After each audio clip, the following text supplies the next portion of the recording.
হুম, শোনেন ভাই, আমার সঙ্গে তর্ক করে লাভ হবে না।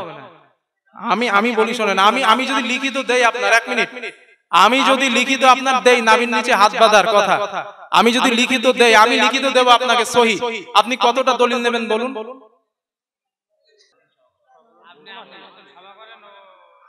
এগুলো আপনাদের সামনে আমি বলবো না, কারণ এগুলো আপনাদের সামনে বললে ইখতিলাফ হবে। কোনটা? মরা মাছ একটা হাদিসে আছে। না না, শোনেন, আপনাদের আমি আপনাদের কি বোঝালাম তাহলে?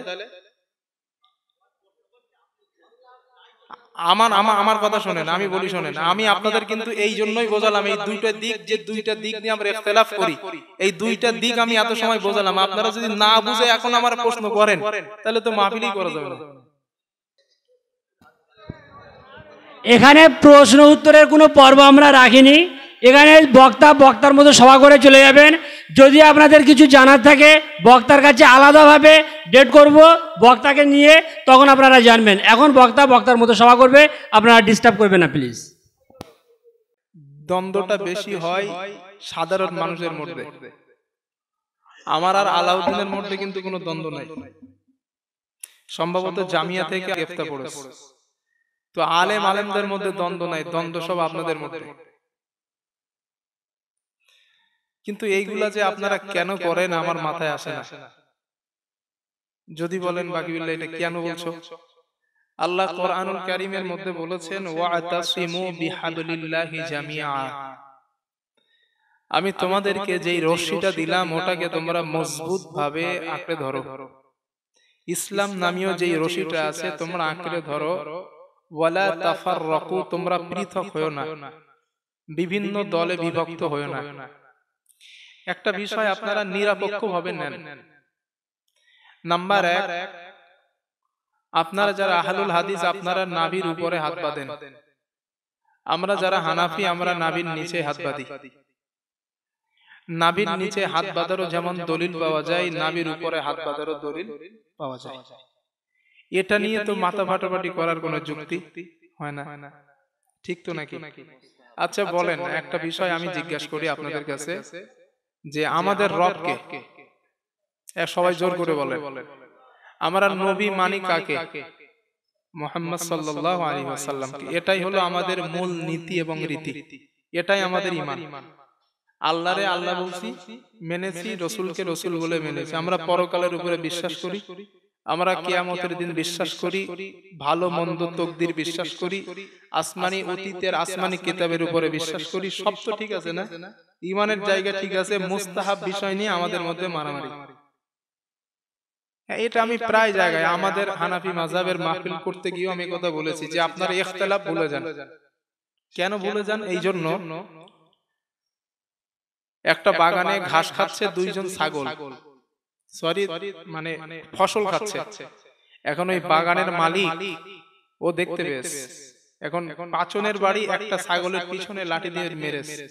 যাকে মেরেছে ও দিয়েছে দৌড়, আর যাকে মারেনি ও দৌড় দিয়েছে। এখন যাকে মেরেছে ও ওর পাশের বন্ধুকে জিজ্ঞাসা করছে, আমাকে মেরেছে আমি দৌড়ালাম, তোমাকে তো মারেনি, তুমি দৌড়িয়েছো কেন? ও তখন বলে, দোস্ত আমি জানি তোমার পরের পালা আমার। কথাটা বুঝতে পারছেন? গোটা পৃথিবীতে মুসলিম মার খাচ্ছে, গোটা পৃথিবীর মুসলিম নির্যাতিত, নিপীড়িত, এক্সট্রিমার রুল চলছে মুসলমানের উপরে, আর আমরা ভাগাভাগি করে বসে আছি। ইখতিলাফ আমাদের মধ্যে যতদিন না মিটবে, সাহাবাদের যুগেও মাসলাগত ইখতিলাফ ছিল, কিন্তু মাসলাগত ইখতিলাফটা মারামারির উদ্দেশ্য নয়। মারামারি করা এটা নিজেদের বিবেকের কাছে ছোট মনে হয়। মাসলাগত ইখতিলাফ থাকতেই পারে, কিন্তু আপনার আর আমার পরিচয় আমরা মুমিন ভাই, ঠিক তো নাকি? এটাই তো, না অন্য কিছু? এই জন্য ইখতিলাফ ভুলে যান। আপনারা সকাল হলেই চায়ের দোকানে আমি দেখেছি একসঙ্গে চা খান, কিন্তু মারামারি কেন? সমস্যা কেন? তুমি পায়ে পা লাগিয়ে দাঁড়াও কেন? তুমি পা ছোট করে দাঁড়াও কেন? তুমি আমি নাচতে বলো কেন? আমি জোরে বলি কেন? এজন্য আমি আপনাদের কাছে এসেছি, আমার বক্তব্য এটা, ইখতিলাফ ভুলে যান। আপনি নাভির উপরে হাত বাঁধেন, সমস্যা নাই আমার। আমি নাভির নিচেই বাঁধি, আমি দলিলে পেয়েছি এই জন্য বাঁধি। আপনি নাভির উপরে বাঁধেন, আপনি পেয়েছেন এই জন্য বাঁধেন। হ্যাঁ, নবীর জীবনের কি আমল বুকে বাঁধা নাই? নবীর জীবনের আমল কি নাভির নিচেই নেই? তাহলে এইগুলো নিয়ে ইখতিলাফ করার যুক্তি হয় না। তবে মূল বিষয় হলো যেটা আমি আপনাদের বোঝাতে চাচ্ছি সেইটা হলো এই যে পৃথিবীতে কোরআন সুন্নাহর বিকল্প কিছু নাই। এখানে আপনাদের গ্রামের আলাউদ্দিন আছে, যোগ্য আলিম, আমি তার সামনে রেখে কথাটা বলছি যে কোরআন সুন্নাহ, কোরআন এবং হাদিস এই দুটো ছাড়া কোনো বিকল্প নাই। কারণ নবীজি বিদায় হজের সময় এই কথা বলেছিলেন, তারাকতুম ফীকুম আমরাইন লান তাদিল্লু মা তামাসসাকতুম বিহিমা কিতাবাল্লাহি ওয়া সুন্নাতা রাসূলি। আমি নবী তোমাদের কাছ থেকে চলে যাব, দুটো জিনিস রেখে গেলাম, একটা কোরআন আর একটা সুন্নাহ। লান লামে তাগিদ, তাদিল্লু কখনো পথভ্রষ্ট হবে না। তাহলে এক নাম্বার কোরআন, এক নাম্বার সুন্নাহ, এই দুইটা জিনিসকে আঁকড়ে ধরবা, কখনো পথভ্রষ্ট হবা না। এই কথাটা কার না বলছে? একটু মন দিয়ে শোনেন কথাগুলো। এই কথাটা বলেছেন নবীজি চলে যাবার আগে। তাহলে আমাদের কাছে দুইটা জিনিস, একটা হলো কোরআন, একটা হলো সুন্নাহ। এবার মূল ব্যাপার হলো যারা আমরা মাযহাব মানি, হানাফি মাযহাব বলেন, শাফি মাযহাব বলেন, হাম্বলি মাযহাব বলেন, আরো যে চারটে মাযহাব আছে, এই চারটে মাযহাব যারা মানে, মাযহাব কোনো ধর্মের নাম না, কিন্তু এটা আমি আপনাদের বলি, মাযহাব কোনো ধর্মের নাম না। যেমন বুখারী শরীফের হাদিসটা, আলাউদ্দিন এখানে আজ আমার কথা উনি একমত হবেন, আপনারা সাধারণ মানুষ এই গভীরত্বটা বুঝবেন না, বুঝবে। বুখারী শরীফটা ইমাম বুখারী রাহিমাহুল্লাহ লেখা, উনি এটাকে নবী সাহাবাদের কথা সংকলন করেছেন, তার নাম হলো বুখারী। কথা বোঝাইতে পারছি? বুখারী শরীফ, ইমাম বুখারীর একটা কথাও নেই, ইমাম বুখারী রাহিমাহুল্লাহর একটা কথাও বুখারীর মধ্যে নাই। প্রত্যেকটা কথা কার? নবী এবং সাহাবাদের। তাহলে উনি সাহাবা এবং রাসূলের কথাকে সংকলন করেছেন, সেটাকে আমরা বুখারী শরীফ বলি, ঠিক তো? এখন বুখারী শরীফটা যে সহিহ, এটা কোনো সাহাবাও বলেন নাই, কোনো রাসূলও নবীও বলেন নাই। তাহলে আমরা সহিহ বলি কেন? ইমাম বুখারী রাহিমাহুল্লাহ এটাকে সহিহ বলেছেন তাই। এখন ব্যাপার হলো যে যারা মাযহাব মানে, আপনারা আহলুল হাদিস ভাই, আমি আপনাদের সঙ্গে কথাটা শেয়ার করছি যাতে বোঝার জন্য, যে আমাদের মধ্যে যে দ্বন্দ্বটা, এই দ্বন্দ্বটা যেন না থাকে, এই জন্য কথাটা বলছি। যেমন কিছু কিছু বিষয় হাদিসের মধ্যে আছে যেটা হাদিস দ্বারা স্পষ্ট সমাধান দেওয়া যায় না। এটা কি বললেন? হ্যাঁ, এটাই সঠিক। আমি একটা দুটো এক্সাম্পল দিই, বুঝে যাবেন আপনারা। হাদিসের মধ্যে 5টা জিনিস আছে, খুব মন দিয়ে কথাগুলো শোনেন। হাদিসের মধ্যে 5টা জিনিস আছে: গমের বদলে গম, লবণের বদলে লবণ, জবের বদলে জব, রূপার বদলে রূপা, সোনার বদলে সোনা। এই 5টা জিনিস হাদিসের মধ্যে আছে। নবীজি বলেন এইগুলা মানুষকে দিয়ে বেশি নেওয়ার নাম কি? সুদ। ঠিক বলছি তো? এইগুলা মানুষকে দিয়ে বেশি নেওয়ার নাম কি? সুদ।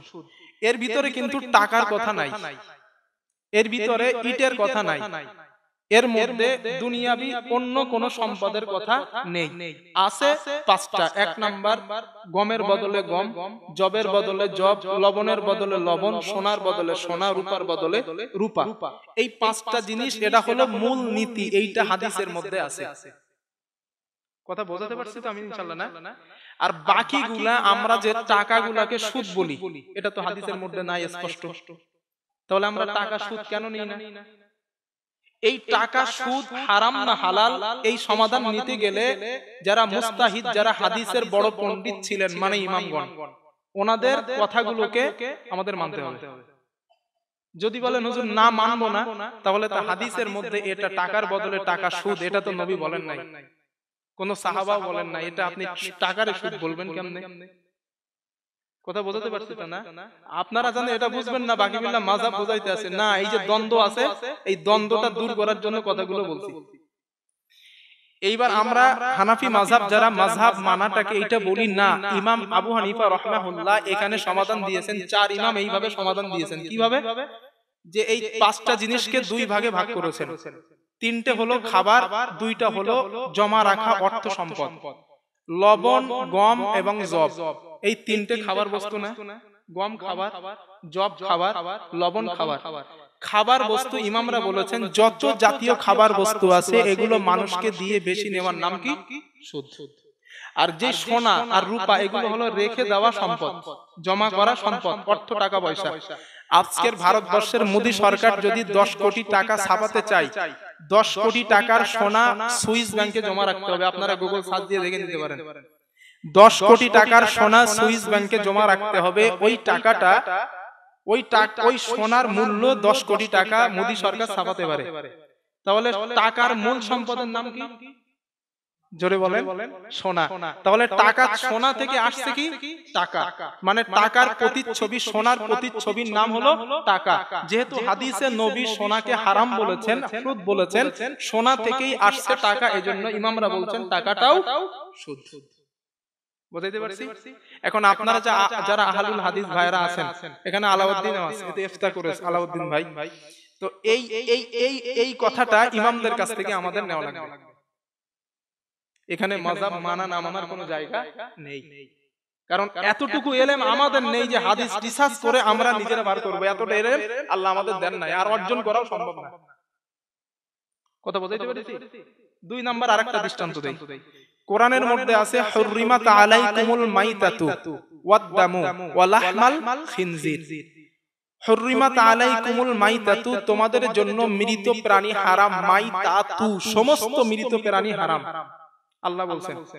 তাহলে মাছ, মরা মাছ আমরা খাই না? খাই তো। তাহলে আল্লাহ যে হারাম বলছেন, খান কেন? ঠিক তো। আমরা মাছ খাই কেন? কারণ হাদিসের মধ্যে নবীজি মৃত মাছ হালাল বলেছেন, তাই খাই। কথা বুঝতে পারছি? 2 নাম্বার ওয়াদ-দামা, রক্ত হারাম। আল্লাহ কোরআনে বলছেন রক্ত হারাম। গরুর যে দিল আমরা খাই, হদ্দ কাবা খাই, ভাজি করে খাই, ওটা তো রক্ত দিয়ে, রক্তের দলা, ওটা খান কেন? আল্লাহ কোরআনে হারাম বলেছেন। এই জন্য খাই কারণ নবী হাদিসে দিল ব্যতীত সমস্ত রক্তকে হারাম বলেছেন, এই জন্য আমরা রক্ত, এই দিল খাই। 3 নাম্বার হলো ওয়ালাহমাল খিনজির, খিনজিরের, শুকরের গোশত হারাম। এখানে আলাউদ্দিন আছে, নবীজির, মন দিয়ে কথাটা শুনেন, নবীজির 7 লক্ষের অধিক সহিহ হাদিস আছে। 7 লক্ষের অধিক রাসূলের মুখ নিঃসৃত সহিহ বাণী আছে। তার মধ্যে কোথাও লেখা নাই যে শুকরের চর্বি হারাম। 100% ওভার কনফিডেন্স নিয়ে বলছি। আলাউদ্দিন আমার পাশে বসা, কিন্তু ওভার কনফিডেন্স নিয়ে বলছি। আপনারা যদি পান আমরা দেখাবেন, আমি এই দিন থেকে তওবা করব, আর জীবনে বলবো না। 7 লক্ষের অধিক হাদিসের মধ্যে কোন জায়গায় লেখা নেই শুকরের চর্বি হারাম। এখন যদি আপনি বলেন হুজুর হাদিসের মধ্যে নবীজি শুকরের গোশত হারাম বলেছেন, আমরা গোশত খাবো না, ভেরি গুড। কোরআনের মধ্যে আল্লাহ হারাম বলেছেন, শুকরের গোশত খাবো না, ভেরি গুড। এখন চর্বি হারাম না হালাল, এটা আপনি হাদিসে স্পষ্ট কোথাও পাবেন না। কথা বুঝতে পেরেছি? এই চর্বি হারাম না হালাল, এই কথাটা বুঝতে গেলে, এই মাসআলা সমাধান নিতে গেলে ইমামদের কাছে আসতে হবে। আপনারা যারা আহলুল হাদিস, আপনারা শুকরের চর্বি হারাম বলেন না হালাল বলেন? কি বলেন? হারাম বলেন তো। যদি হারাম বলেন, এই হারামটা ইমামরা বলেছেন শুকরের চর্বি হারাম। কেন হারাম? শুকরের গোশতটা হারাম, আর গোশত থেকে চর্বি উৎপন্ন হয়, মূল জিনিস হারাম বলে চর্বিটাও হারাম। এই কথাটা হাদিসে লেখা নাই, ইমামরা বলেছেন। তাহলে ইমামদের কথা, ইমামদের সংকলনটাকে মেনে নেওয়ার নাম মাযহাব। কথা বলতে পারছি? সহায়িকা হিসাবে তাদেরকে আমরা অ্যাকসেপ্ট করি, কারণ ওদের মতো ইলম আমাদের নাই। কথা আমি বোঝাতে পারছি? হ্যাঁ, কিন্তু হাদিসে তো স্পষ্ট নাই। একটা রক্ত, একটা মাংস হলেও হাদিসে তো স্পষ্ট নাই যে চর্বি হারাম। স্পষ্ট তো হাদিসে এটা কোথাও নাই। এখন চর্বিটা কি করবেন? চর্বি আলাদা, গোশত আলাদা। চর্বি যদি হারাম বলেন, এটা হাদিস থেকে বলতে হবে, যদি হালাল বলেন, এটাও হাদিস থেকে বলতে হবে। এই জন্য কিছু কিছু সমাধান হাদিসে স্পষ্ট আমরা পাই নাই। এই জন্য বিজ্ঞ আলেমদের অনুসরণ আমাদের মাঝে মাঝে করা লাগে। কথা বলতে পারলাম? হ্যাঁ, আপনাদের ভাষায় শায়েখ বলেন, আর হানাফি মাযহাবের যারা মাযহাবপন্থী মানুষ, তানারা বলেন আমরা মাযহাব মানি। আপনারা শায়েখ বলেন, আর আমরা কি বলি? মাযহাব। দুটো জিনিস এক, শব্দটা আলাদা। কথা বুঝতে পারলাম? বিষয়টা হলো, এখন আমি আমার দিয়েই বলি, আমার যতটুকু এলেম, আমি আমার এলেমের গভীরতা দিয়ে আমি একটা হাদিস বুঝতে পারছি না, আমি ওই হাদিসটা বোঝার জন্য আলাউদ্দিনের কাছে আসলাম। তাহলে আমি আলাউদ্দিনকে কি মনে করলাম? ইমাম। আলাউদ্দিনকে কি মনে করলাম? শায়েখ। আলাউদ্দিনকে কি মনে করলাম? হুজুর। ঠিক তো? কথা বলেন না কেন? এটাই তো, আমি যেটা বুঝিনি আমি বোঝার জন্য আলাউদ্দিনের কাছে আসলাম, আমি তো এনাকে ইমাম মানলাম। আমি যেই সমাধানটা স্পষ্ট হাদিস কোরআন দিয়ে আমার মাথায় আসছে না, সেইটা আমি নিলাম কাদের কাছ থেকে? আবু হানিফার কাছ থেকে। আমি ওনারে হুজুর মানলাম, আমি ওনারে শায়েখ মানলাম, আমি ওনারে ইমাম মানলাম। কারণ সমাধানের জন্য আমার যতটুকু এলেম অতটুকু আমি সমাধান দিতে পারবো না। এখন আপনারা যদি বলেন হুজুর না, এরপরেও এটা ঠিক না, আপনার কথাটা বাকি বিল্লাহ ঠিক না, তাহলে আমার আর কিছু করার নাই। তবে এটা মানলেও কি না মানলেও কি এটাই সত্য। 3 নাম্বার আরেকটা কথা বলি, আপনাদের একটা এক্সাম্পল দিয়ে বলি, ভালো বুঝবেন। আপনাদের এই রামচন্দ্রপুর গ্রামে আল্লাহ না করুন কোন মহিলার পেটে বাচ্চা আছে, বাচ্চাটা মহিলাটা মারা গেছে, খুব ভালো করে এটা শুনেন, মহিলাটা মারা গিয়েছে, বাচ্চাটা পেটের মধ্যে জীবিত। চিকিৎসা বিজ্ঞানীরা বলেন মা মারা যাবার পরে সন্তান 7 ঘন্টা পেটে জীবিত থাকতে পারে। চিকিৎসা বিজ্ঞান আল ফরাম সায়েন্স নামক আমার কাছে একটা কিতাব আছে, ওই কিতাবের মধ্যে লেখা আছে চিকিৎসা বিজ্ঞানীদের দাবি মা মারা যাবার পরে 7 ঘন্টা একটা বাচ্চা পেটে জীবিত থাকতে পারে। তাহলে মা মারা গিয়েছে, এখন বাচ্চা পেটে জীবিত, এখন আপনারা আমারে ফতোয়া দেন, ওই জীবিত বাচ্চা শুদ্ধা মারে কবর দেবেন না মার পেট কেটে ওই বাচ্চারে কবর দেবেন, বাচ্চাটা বার করে মাকে কবর দেবেন? আপনারা ফতোয়া দেন আমারে।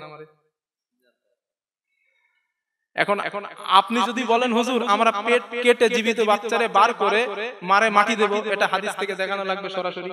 আর যদি বলেন না হুজুর আমরা জীবিত শুদ্ধ মাটি দেব, আল্লাহ কোরআনে বলছেন বিআইয়ি যামবিন কুতিলাত, জীবিত মানুষকে কোন অপরাধে তোমরা পুঁতে ফেলছো, হত্যা করছো কেন? এটাও তাহলে বিরোধী। তাহলে এই ঘটনা তো নবীর জামানায় ঘটে নাই, আমরা সমাধান আমাদের এলেমে আমরা পাবো না।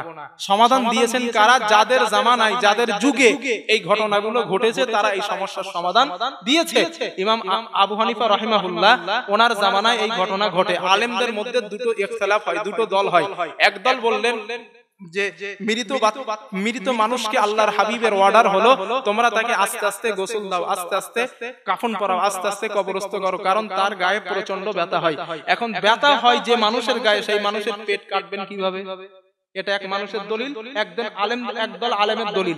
আর আবু হানিফা রাহিমাহুল্লাহ বললেন না, আল্লাহ তো কোরআনে বলছেন জীবিত মানুষকে কবর দেওয়া হারাম, তাহলে পেটের বাচ্চা জীবিত, ওই মানুষটারে কেমনে কবর দিবা? সুতরাং ছোট ক্ষতি বড় ক্ষতির থেকে ছোট ক্ষতি হবা ভালো, বড় ক্ষতির থেকে ছোট ক্ষতি ভালো, মার পেট কেটে বাচ্চাটারে বার করো।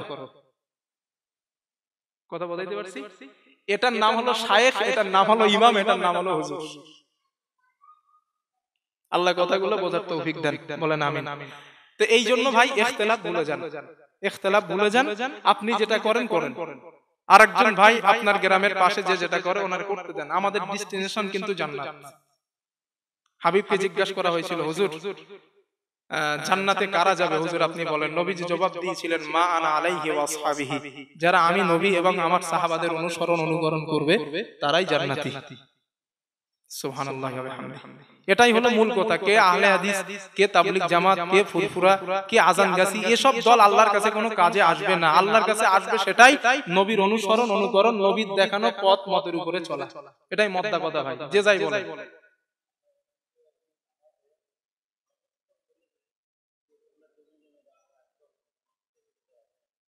এগুলো আপনাদের সামনে আমি বলবো না, কারণ এগুলো আপনাদের সামনে বললে ইখতিলাফ হবে। কোনটা? মরা মাছ, এটা হাদিসে আছে। না না শোনেন, আপনাদের আমি আপনাদের কি বোঝালাম তাহলে?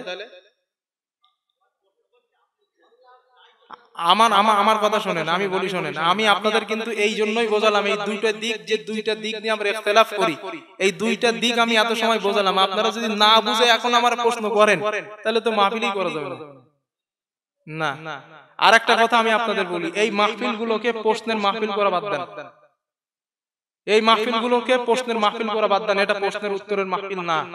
প্রশ্নের উত্তরের মাহফিল হলে বিজ্ঞ মুফতি সাহেবদেরকে এনে একটা আলাদা স্টেজ বানান। কারণ একটা প্রশ্নের উত্তর দিতে গেলে, একটা প্রশ্নের সলভ করতে গেলে অনেকগুলা কিতাব ঘাটা লাগে। আপনারা আমাকে ইচ্ছা মতো আপনারা প্রশ্ন আমার কাছে এনে দিচ্ছেন, আমার ওই প্রশ্নের উত্তরটা জানা আছে একটু একটু, আমি আমার স্টেজ ঠিক রাখার জন্য আমি উত্তরটা দিয়ে দিলাম।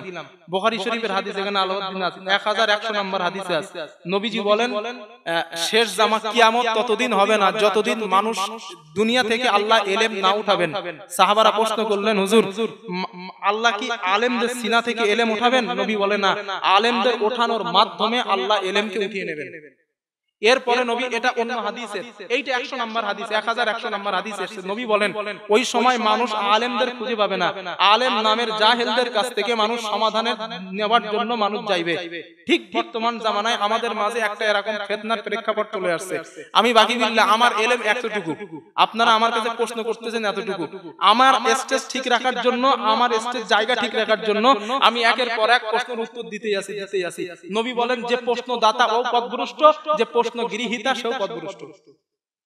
সেই জন্য বলছি ভাই, এই স্টেজ গুলোকে প্রশ্নের উত্তর পর্ব করেন না আল্লাহর রাস্তায়। এটা জলসা জাস্ট হাদিস কোরআন শুনবেন, বাড়ি চলে যাবেন। স্টেজ প্রশ্নের উত্তর করতে হয়। আপনাদের গ্রামে ভালো মুফতি সাহেব আছে বা অন্য জায়গা থেকে মুফতি সাহেব এনে অনলি মুফতি সাহেবদের আনেন, যারা বিজ্ঞ মুফতি, যারা ফতোয়া দেওয়ার যোগ্যতা রাখেন। আমি ফতোয়া দেওয়ার যোগ্যতা রাখি না ভাই। আপনারা আরেকজন আলিমকে আনবেন, সে ফতোয়া দেওয়ার যোগ্যতা রাখে না। আরে হাদিস নাম্বার বললে, পারা নাম্বার বললে ফতোয়া দেওয়ার যোগ্যতা রাখে নাকি? জিজ্ঞেস করেন না ওনারে। ফতোয়া দিতে গেলে ইফতা পড়া লাগে, ফতোয়া দিতে গেলে ফতোয়ার কিতাব পড়া লাগে, ফিকহ পড়া লাগে ভাই। আপনারা বলছেন আমার জায়গা ঠিক রাখার জন্য আমি উত্তর দিচ্ছি একের পর এক। আপনার মনের মনে এই বাগিউল্লাহর মতো জ্ঞানী আর কেউ নাই, কিন্তু আপনারাও মরেছেন, আমিও মরেছি। এটা আপনারা রাগ করলেও কিছু করার নেই। এটা আল্লাহর রাস্তায় আপনারা এই প্রশ্ন উত্তর পর্বটা বাদ দেন। প্রশ্ন উত্তর পর্ব করবেন, একটা আলাদা মঞ্চ বানান, ওখানে বিজ্ঞ মুফতি সাহেবদের আনেন, তাদের কাছে লিখিত দেন, যেই তথ্যগুলো পাবেন ওটা সঠিক পাবেন, একদম পুরো সঠিক। কারণ আমরা জলসার ধান্দায় ঘুরি, কথাটা হাসলে হবে না, আমরা জলসার ধান্দায় ঘুরি। আমরা চেষ্টা করি যে একটা সাবজেক্ট ভালোভাবে তৈরি করি, ওই সাবজেক্টের উপরে বক্তব্য দেবো। আমরা ফতোয়া নিয়ে বেশি ঘাটাঘাটি করি না। আর যখনই ফতোয়া জিজ্ঞাসা করবেন, মাসালা জিজ্ঞাসা করবেন, তখন আমি আমার স্টেজ ঠিক রাখার জন্য বলবো ওইটা ভুল হবে। নবী হাদিসে 1400 বছর আগে বলছেন, ফতোয়া দাতা জাহান্নামে যাবে, যে গৃহীতা ও জাহান্নামে যাবে। এই জন্য আল্লাহর রাস্তায় এইগুলা বাদ দেন। আল্লাহ কথাগুলো বোঝার তৌফিক দেন, বলেন আমিন।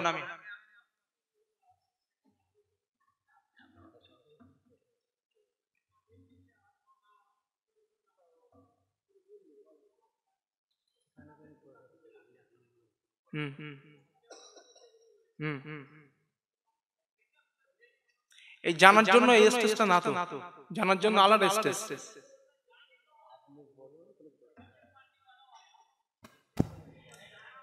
হ্যালো, এক মিনিট স্যার, আমি বলি। আপনারা আমাকে বসিয়েছেন বলার জন্য।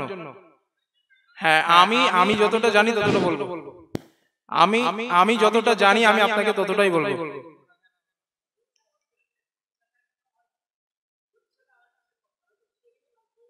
শোনেন ভাই, সহি জয়ীব বোঝার সাধারণ মানুষের কাজ না।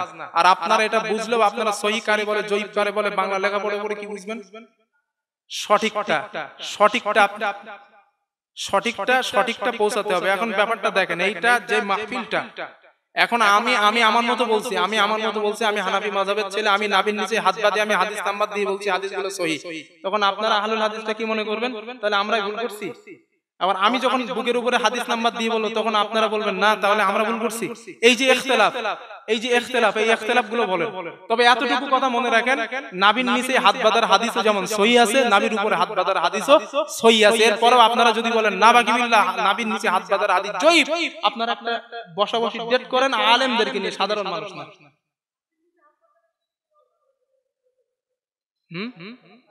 শোনেন ভাই, আমার সঙ্গে তর্ক করে লাভ হবে না। আমি বলি শোনেন, আমি যদি লিখিত দেই আপনার, এক মিনিট, আমি যদি লিখিত আপনার দেই নাবির নিচে হাত বাঁধার কথা, আমি যদি লিখিত দেই, আমি লিখিত দেব আপনাকে সহিহ, আপনি কতটা দলিল নেবেন বলুন? এখানে প্রশ্ন উত্তরের কোনো পর্ব আমরা রাখিনি। এখানে বক্তার মতো সভা করে চলে যাবেন। যদি আপনাদের কিছু জানার থাকে, বক্তার কাছে আলাদাভাবে ডেট করব, বক্তাকে নিয়ে, তখন আপনারা জানবেন। এখন বক্তার মতো সভা করবে, আপনারা ডিস্টার্ব করবেন না প্লিজ।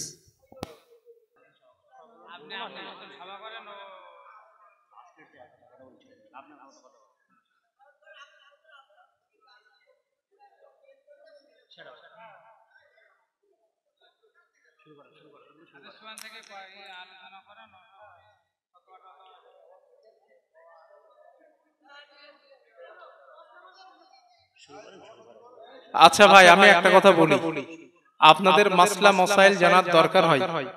আপনারা যেহেতু এক মাসলাকের, আমি আর এক মাসলাকের, আপনাদের মাসলা মাসাইল জানার দরকার হয়। আপনাদের মাসলাকের যারা বিজ্ঞ আলিম, তাদের কাছ থেকে জেনে নেবেন, সেটা ভালো হবে। কথা বুঝতে পেরেছেন? কারণ আমি হানাফি মাযহাবের ছেলে, আমার কাছে জিজ্ঞেস করলে আমি আমার মতো উত্তর দেব। এই জন্য আপনাদের মাসলাকের যারা বিজ্ঞ আলিম তাদের কাছ থেকে আপনারা মাসলাটা জেনে নেবেন, সেটা আপনাদের জন্য ভালো হবে। আপনারা আমারে দাওয়াত করেছেন, আমি হাদিসগুলো বলছি, এবার তার হাদিসগুলো শোনার পরে আপনারা যদি বলেন হুজুর কি বাকি বিল্লাহ এই হাদিসটা সহিহ না জয়ীফ আমাদের একটু দেখান, সেটা দেখিয়ে দিতে পারবো, সমস্যা নাই। কথা বলতে পেরেছি? আপনারা আপনাদের মাসালা জানার দরকার হলে আপনাদের মাসলাকের আলেমদের কাছ থেকে জেনে নেবেন, সেটা ভালো হবে।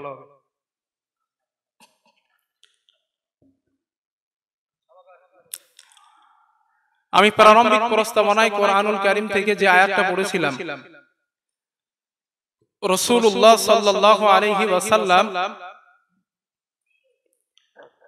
উম্মতের প্রতি ওনার যেই দরদ ভালোবাসা, ওনার যেই মায়া মহব্বত প্রেম, বা উম্মতের প্রতি ওনার যেই তাকিদ, উম্মতের প্রতি ওনার যেই অর্ডার, সেই ব্যাপারে আমি হাদিস থেকে কথাগুলো, কোরআনুল কারীম থেকে আয়াতগুলো তেলাওয়াত করেছিলাম। পৃথিবীতে আদম আলাইহিস সালাম থেকে নিয়ে যত নবী দুনিয়ায় এসেছেন, ভাই আমার কাছ থেকে যে হাদিসগুলো বলছি হাদিসগুলো শুনেন।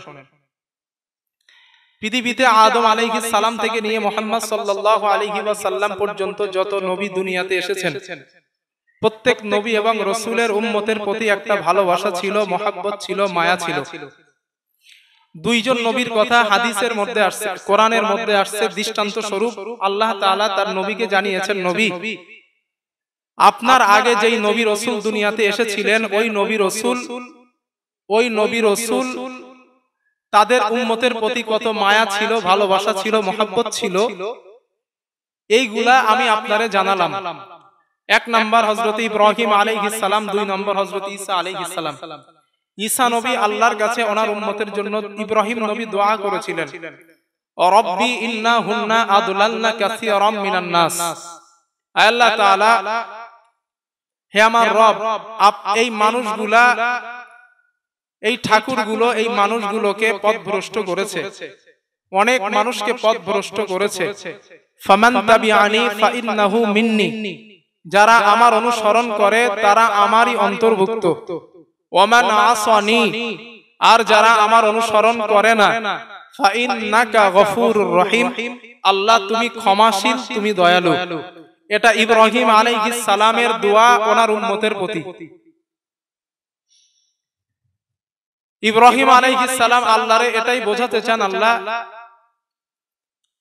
এই মানুষগুলা অনেক মানুষকে, এই ঠাকুরগুলো অনেক মানুষকে পথভ্রষ্ট করেছে আল্লাহ, আর তুমি তো ক্ষমাশীল, তুমি তো দয়ালু, তুমি চাইলে এদেরকে মাফ করে দিতে পারো, ক্ষমা করে দিতে পারো। তো এই কথাটা আমাদের নবী কোরআনের মাধ্যমে পড়লেন আর চিন্তা করলেন, আল্লাহ ইব্রাহিম নবীর এত মায়া উম্মতের প্রতি। হাদিসের মধ্যে আসছে ওয়াতালা কাউলা ঈসা আলাইহিস সালাম, ঈসা নবী ওনার উম্মতের জন্য আল্লাহর কাছে যেই দোয়া করেছিলেন, ওই দোয়ার কথাটা আমাদের নবী কোরআনের মাধ্যমে পড়লেন। ঈসা নবী আল্লাহর কাছে দোয়া করলেন, ইন তুআযিবুহুম ফাইন্নাহুম ইবাদুক, হে আমার রব, ও আমার আল্লাহ, আপনি এদেরকে আযাব দেবেন, এরা তো আপনারই বান্দা আল্লাহ, আপনি এদের আযাব দেবেন, এরা আপনারই বান্দা। ওয়া ইন তাগফির লাহুম, আর যদি আপনি এদের ক্ষমা করে দেন, ফাইন্নাকা আনতাল আজিজুল হাকীম, আল্লাহ তুমি মহা পরাক্রমশালী, আল্লাহ তুমি মহা পরাজ্ঞাময়। সুবহানাল্লাহ। তো ইব্রাহিম আলাইহিস সালাম এবং ঈসা আলাইহিস সালাম, এই দুইজন নবীর দোয়া আমাদের নবী কোরআনের মাধ্যমে পড়লেন। রাহমাতুল লিল আলামিন, এই দুইজন নবীর দোয়া পড়ার সঙ্গে সঙ্গে হাদিসের মধ্যে আসছে, ফারাফা ইয়াদাইহি, আল্লাহর নবী দুই হাত আকাশের দিকে উঁচা করলেন। আল্লাহর নবী উঁচা করে আল্লাহর কাছে উম্মতের জন্য কান্না করা শুরু করলেন। আল্লাহর নবী কান্না করেন, আল্লাহুম্মা উম্মতি উম্মতি ফাবাকা, আল্লাহ আমার উম্মত, আমার উম্মত, আমার উম্মত। আল্লাহর নবী উম্মতি উম্মতি বলে কান্না করা শুরু করলেন। আল্লাহ তাআলা জিবরাইলকে বলেন, ইয়া জিবরিল ইযহাব ইলা মুহাম্মদ, জিবরিল আমার নবীর কাছে যাও, ফাসাল হুমা ইউবকিকা, আমার নবীকে জিজ্ঞাসা করবা আমার নবী কেন কান্না করে, আমার নবী কেন কাঁদে, নবীর কান্নার কারণটা তুমি জিজ্ঞাসা করবা। হযরতে জিবরাইল আল্লাহর নবীর কাছে আসলেন, ফাসআলা, নবীজিকে প্রশ্ন করলেন, ইয়া রাসূলুল্লাহ আপনি কেন কান্না করেন, আপনার কান্না করার কারণটা কি? আল্লাহর নবী বলেন, ও জিবরিল, ঈসা নবীর উম্মতের জন্য কত মায়া, ইব্রাহিম নবীর উম্মতের জন্য কত মায়া, ফাকবারহু বিমা ক্বাল, আমি নবী আল্লাহর কাছে আমার উম্মতের জন্য কান্না করা শুরু করেছি। হযরত জিবরাইল বলেন, ইয়া রাসূলুল্লাহ আপনি কান্না করবেন না, আল্লাহ তাআলা আমাকে পাঠিয়েছেন আপনার কান্নার কারণ জানার জন্য। আল্লাহ জানেন আপনি কেন কাঁদছেন, তারপরেও আমাকে পাঠিয়েছেন। হযরতে জিবরাইল আল্লাহর কাছে গেলেন, আল্লাহ আপনার নবী কান্না করে তার গুনাহগার উম্মতের মায়ায়। আল্লাহ তাআলা জিবরাইলকে বলেন, জিবরিল আমার নবীর কাছে যাও, আমার নবীকে গিয়ে বলবা, ইন্না সানুরদিকা ফি উম্মাতিকা ওয়ালা নাসুক। ও জিবরিল আমার নবীর কাছে যাও, আমার নবীকে গিয়ে বলবা, আমি আল্লাহ আমার নবীর উম্মতের ব্যাপারে আমি আল্লাহ আমার নবীকে অসন্তুষ্ট করব না, আমি আল্লাহ সন্তুষ্ট করার ওয়াদা করলাম। ইন্না সানুরদি, অবশ্যই নবী আমি আল্লাহ আপনার উম্মতের ব্যাপারে সন্তুষ্ট করবই। তাহলে ওই অন্য নবীদের থেকে আমার নবীর উম্মতের প্রতি মায়াটা বেশি, এটাই তো ঠিক।